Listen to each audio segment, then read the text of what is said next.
أعوذ بالله من الشيطان الرجيم.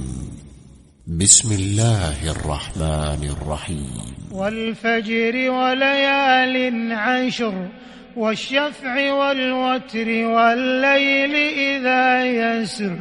هل في ذلك قسم لذي حجر ألم تر كيف فعل ربك بعاد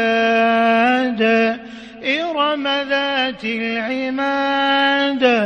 التي لم يخلق مثلها في البلاد وثمود الذين جابوا الصخر بالواد وفرعون ذي الأوتاد الذين طغوا في البلاد فأكثروا فيها الفساد فصب عليهم ربك سوط عذاب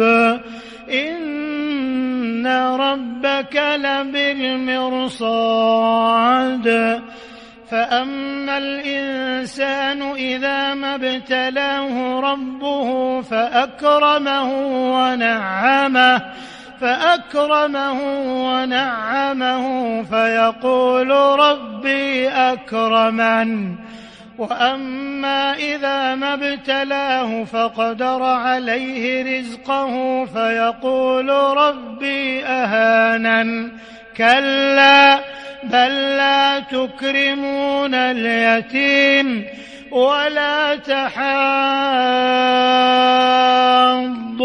على طعام المسكين وتأكلون التراث أكلا لما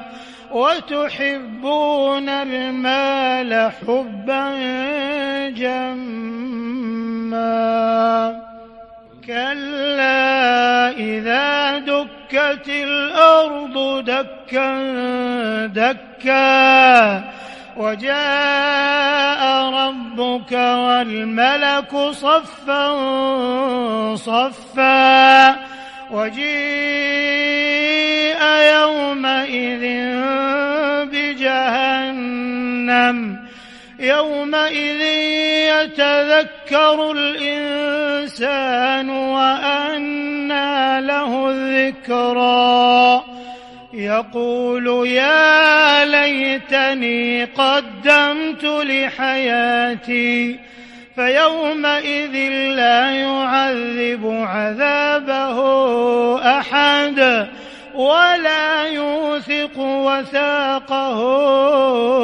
أحد يا أيتها النفس المطمئنة